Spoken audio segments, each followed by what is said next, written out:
This is Democracy Now!, democracynow.org, The War and Peace Report. I am Amy Goodman. And I'm Juan Gonzalez. Welcome to all of our listeners and viewers around the country and around the world. President Obama is urging Congress to pass his gun control agenda, which includes universal background checks for gun buyers.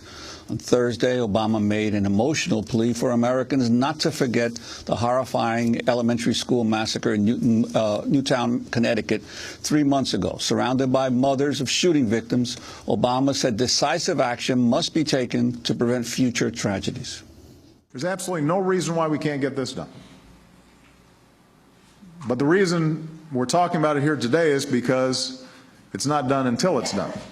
And there are some powerful voices on the other side that are interested in running out the clock or changing the subject or drowning out the majority of the American people to prevent any of these reforms from happening at all. They're doing everything they can to make all our progress collapse under the weight of fear and frustration, or their assumption is that people will just forget about it. As President Obama tries to shame Congress for not passing gun control, the U.S. has been one of the leading countries blocking a UN treaty to regulate the $70 billion international arms trade, torpedoing it last summer and dragging its feet on it this week at the United Nations. While Iran, Syria, North Korea are generating headlines for officially blocking the treaty, less attention has been paid to the role of the United States and outside groups, including the National Rifle Association. For more, we're joined by Andrew Feinstein, author of The Shadow World Inside the Global Arms Trade. He's working on a film version of his book. He's a former ANC member of the parliament in South Africa. Andrew Feinstein, welcome to Democracy Now! Before we even talk about this, I just want to ask you about Nelson Mandela, again ailing in the hospital as a South African. Absolutely. It's obviously a very difficult time for all South Africans and for many people in the world. You know, I think at his age, into his 90s, when somebody spends this amount of time in hospital, there is quite legitimately going to be concern. He is certainly frail, but at the moment was supposedly in good spirits, according to the South African presidency. So at this point, we can only hope. Mm-hmm. Well, let's talk about what's happening at the United Nations right now, and then we'll talk about Congress. Very unusual. Yesterday, President Obama beseeching Congress, shaming them, trying to get them to pass gun control. Meanwhile, just down the road at the UN, the United States plays a different role in the International Arms Treaty, the first ever that has not yet been signed. Can you talk about it? Absolutely. I think the first point I should make is, as something of an outsider to the U.S., I find it extraordinary that legislation has not yet been passed on gun control. And I think most of the world would be absolutely astonished if there is not quite strict gun control legislation in the United States. And President Obama is absolutely correct to be pushing for it. Ironically, as you say, at the same time at the United Nations, the United States was really perhaps more responsible than any other country for scuppering the negotiations last summer, as you mentioned. And for an American audience, the scuppering means? Means to effectively end the negotiations before a treaty had been agreed. And now the same mechanism that was used by America in July has been used by North Korea, Iran and Syria to effectively block the treaty at the moment. The hope is that this will only be a temporary delay, and that next week we actually will see in the General Assembly the first set of international rules for the global arms trade in place. But this issue of requiring all 193 members of the United Nations a complete consensus on a treaty, is that the normal method for deciding on these treaties, or is this one way that the United States used to make it more make it possible for even just the United States by itself to block a treaty? I think that was the intention of consensus. It's used in some negotiations at the UN, but certainly not all. And I think the US and President Obama, with the election in mind, to be quite honest, was thinking about the pressures that would come from the NRA itself, but also from large defense contractors, the interest groups that keep this multi-billion-dollar industry going. An industry that I should mention is racked by corruption, in which the boundaries between the illegal and the legal are extremely fuzzy and are constantly broken. So I think the US insisted on this mechanism in these particular negotiations, and in some senses it has now come back to haunt the U.S. But specifically, there's been talk about how the current version has been watered down. What would the treaty do in real life? Because the United Nations, of course, is notorious for its ineffectiveness in terms of being able to police other governments in various other treaties. How would this work?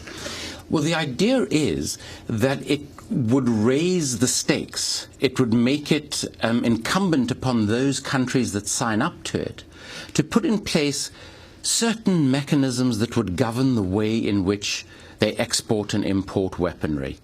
The difficulty is, and to be honest with you, the treaty in its current form is a lot weaker than I would like to see. I think there are a lot of issues that haven't been adequately addressed.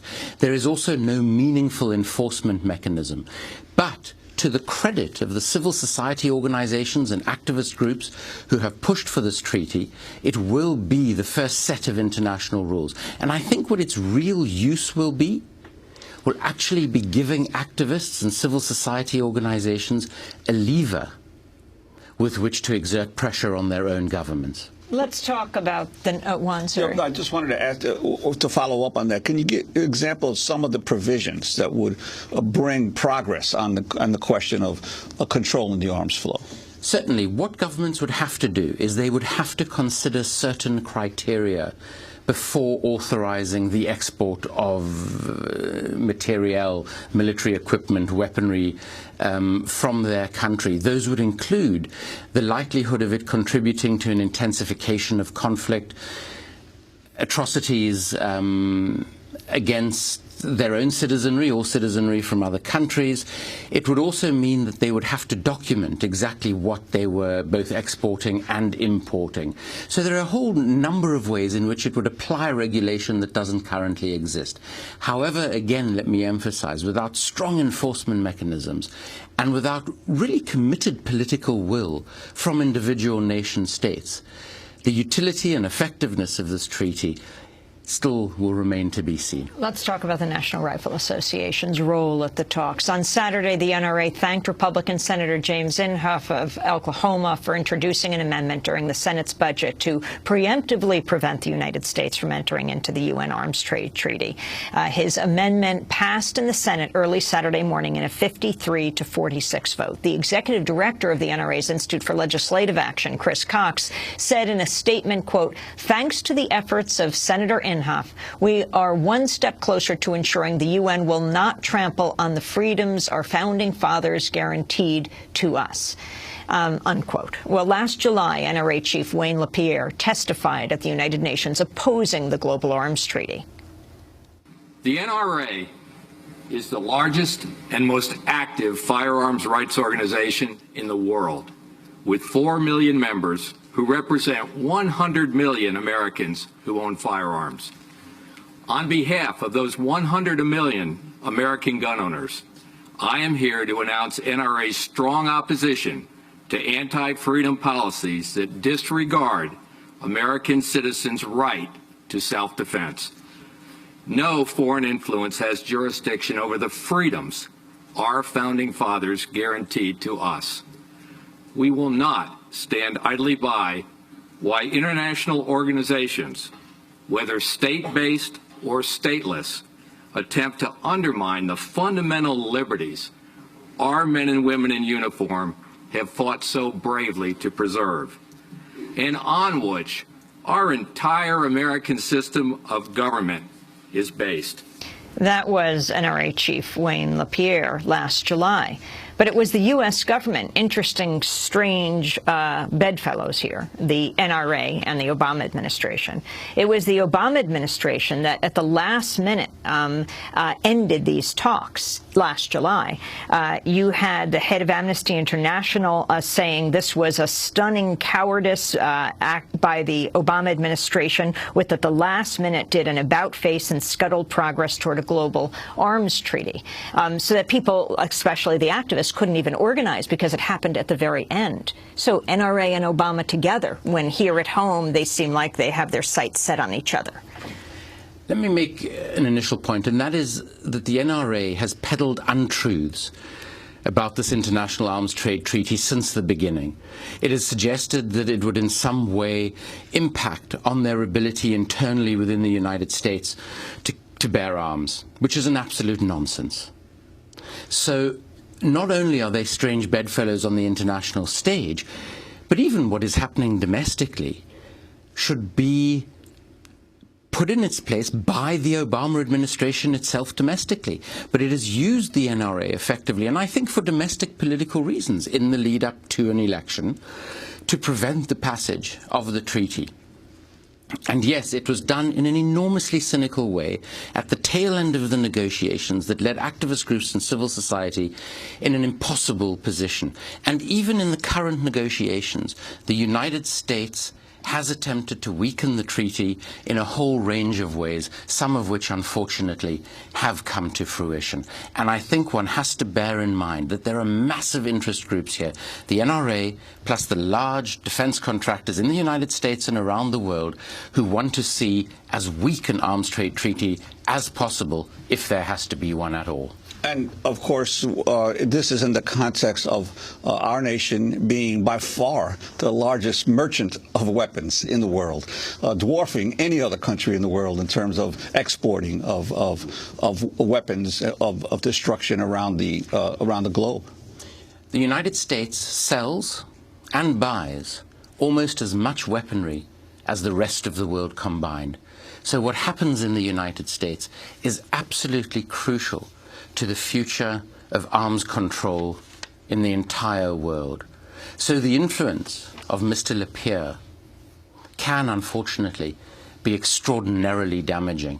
And I would hope that the sort of distance that has been created between the administration and the NRA domestically is replicated internationally once this treaty is passed by the United Nations General Assembly, hopefully last week, and that the untruths that the NRA has been peddling for years now about this treaty are finally put to rest. Andrew Feinstein, I want to thank you for being with us, author of The Shadow World Inside the Global Arms Trade, working on a film version of the book, also a former ANC member of the Parliament of South Africa. This is Democracy Now!, democracynow.org, The War and Peace Report. Thanks so much for watching this report from Democracy Now!, your daily independent global news hour. We don't accept advertising or corporate funding, but rather rely on donations from viewers like you. Please make your contribution by visiting democracynow.org. We need your support today to keep bringing you this hard-hitting, in-depth reporting.